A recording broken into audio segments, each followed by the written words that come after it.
So Matt Gaetz is a scumbag. I think we can all agree. Across the aisle, it's the greatest American pastime to declare Matt Gaetz as a creep. And it was looking really scary for us for a second because Donald Trump, as he promised to do, was putting the worst people in charge of every single department. And he was about to put the most lawless man in America in charge of prosecuting everyone else. Now, the fact that it's been so turbulent and it looks like that's not going to happen is a testament to the power of resistance, but it's also the testament of being unlikable, yo. Like, imagine being so unlikable that even Trump can't get you in. But we're going to get into it. Let's see. Donald Trump failed the first big test of his second administration when Matt Gaetz withdrew from consideration for Attorney General of the United States. Trump's pick for the top job at the Department of Justice made the announcement this afternoon after reportedly learning of a new allegation from the same woman who says she had a sexual encounter with Gaetz when she was a minor. Gaetz was already investigated by the Department of Justice for sex trafficking a minor, allegations he denies. Ultimately, they chose not to bring charges. He has also been the subject of a multi-year investigation by the House Ethics Committee into accusations of sexual misconduct, including sex with a minor, which he denies, as well as illegal drug use. So my question is, what's the point of an investigation if it's going on for years and years and nothing ever happens? Okay, if I were accused of these things, right, me as a regular American person, you as a regular American person, it would not take that long. Okay, the people in charge would investigate that very quickly. You know what I mean? But I don't understand that when you're at the top, you're held to less stringent legal standards.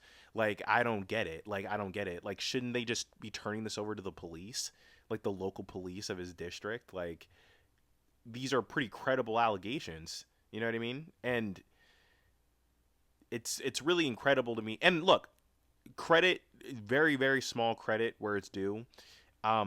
Republicans weren't really tripping over themselves to say this is cool. Like, you know what I mean? Even they were like, we don't know about that, which is bad within it of itself. It's like you should be actively denouncing the PDF file that's in Congress. But, you know, I think it's a positive sign of things to come, where the most ridiculous picks might not always get through, and Gaetz is proof of that, and I'm glad he dropped out, and I'm glad, even though the next person that he's picking is terrible too, you know, at least we got this little victory. His confirmation was already looking like an uphill battle, with more than a half of Senate Republicans saying they did not expect Gaetz to get the necessary votes. Nobody wants him. And Trump wasted no time choosing his replacement. Tonight, he announced he will nominate Pam Bondi, former Attorney General of Florida. Bondi is a longtime Trump ally, representing the then president during his first impeachment trial. He liked to put his own lawyers in the Department of Justice, apparently. She's also a Fox News regular, even co-host. Jesus Christ. Okay. It's really crazy to me that Republicans are always like, the media is controlling everything. The media, you're a sheep to the media. But we literally have a president that's electing people, that's appointing people to public office based on who he saw on TV. Okay. That's stupid. That's very stupid. And, you know, obviously, last time Trump was in office, the movie Idiocracy got bounced around a lot. I think it's even more pertinent now. I mean, you know, you look at like the pictures of like the cabinet in Idiocracy, and it legitimately looks better than the one we're about to have. I'm not gonna lie to you, all of these people look a little bit more capable than the people that Trump is electing. You know what I mean? Down to the kid too, honestly. Hosting an afternoon program while she was still serving as Florida's top lawyer. So we'll have to wait and see how Trump's second choice for Attorney General fares. But this is important. He decisively lost his first fight, and it was with his own party. And in doing so, he proved that political gravity still exists. Which is a really good feeling. I mean, obviously, everyone on the left has been getting their ass kicked. All the way up to the vice president of the United States, all the way down to me in my comment section, okay? So it's really a good feeling that we were able to make it so the worst guy didn't get the job, at least this first time. You know what I mean? That's awesome. Obviously, we should probably have this level of backlash for all of his picks, but Gaetz was especially bad. He was especially gross, and we bitched enough and it worked. That's awesome. Donald Trump may have won more votes in swing states. He did. Eke out a plurality nationally. He did. That did not suddenly make him a brilliant tactician.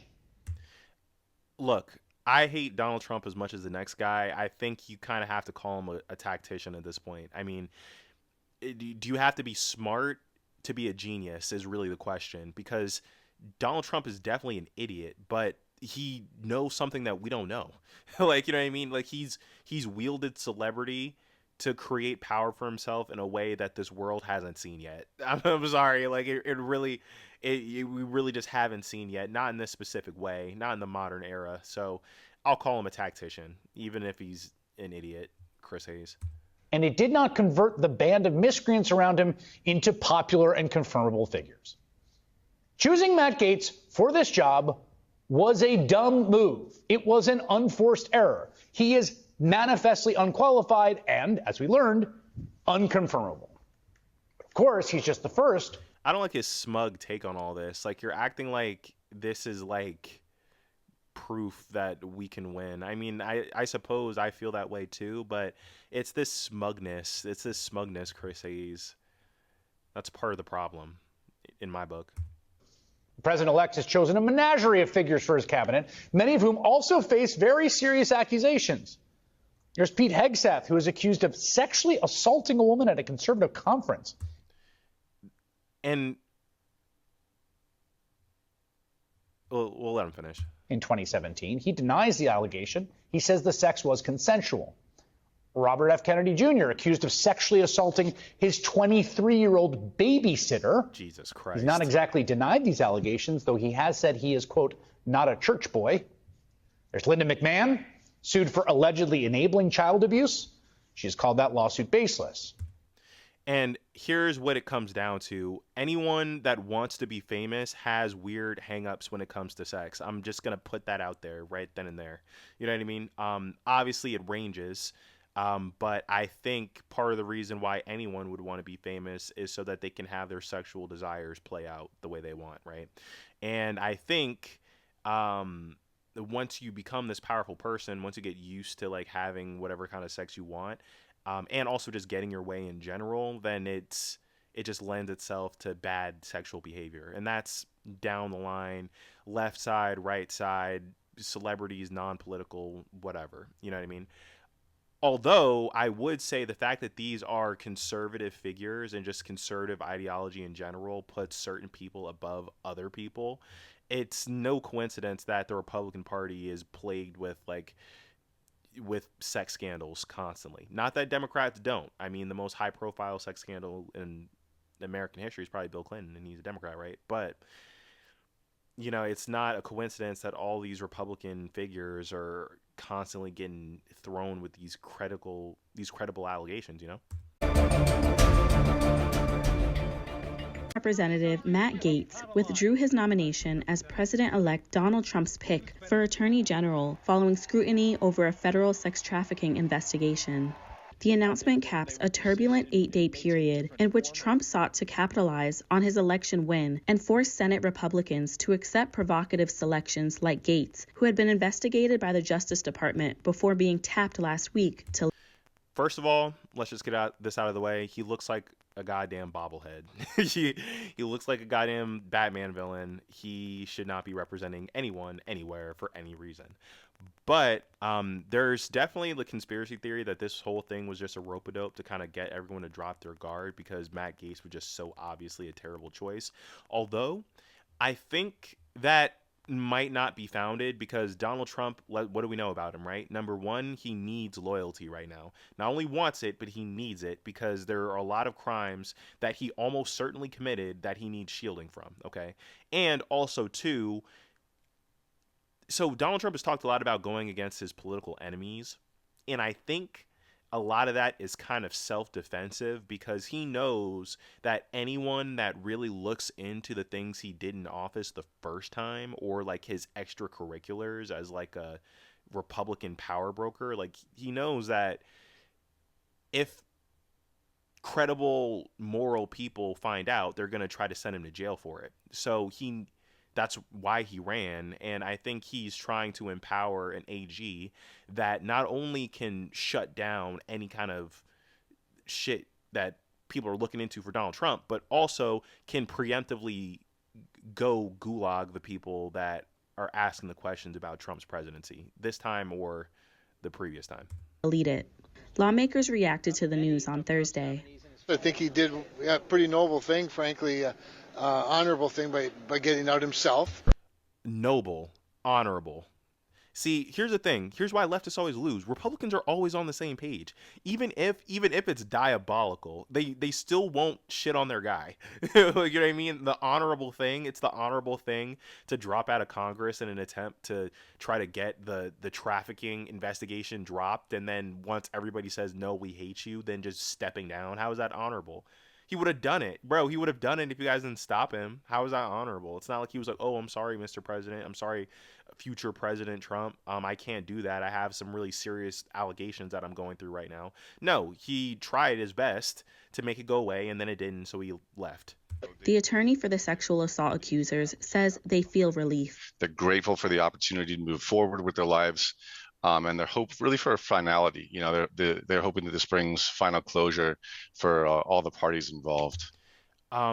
Here's the thing: it's tricky when people get essayed, because a lot of the time, even litigating, trying to get justice is a traumatizing event for them within of itself. I really think it's in the public's interest to know every gritty detail of what's going down. And if it comes to these young girls who are my age, if I'm not mistaken, given like when the allegations are kind of placed chronologically, I think they should step forward. I really think they should.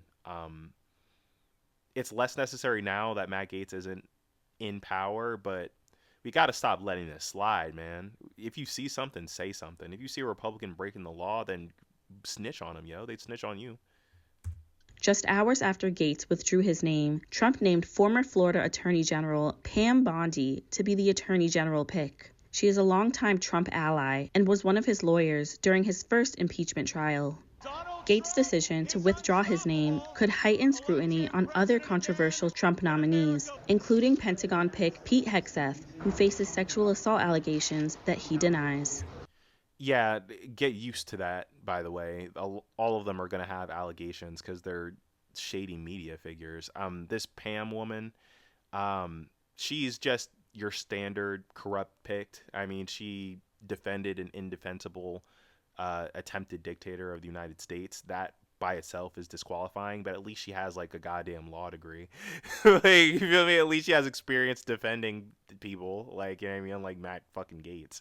So overall, you know, I'm glad Gaetz is gone, but the person that's going to be put in his place is going to be equally evil, probably, right?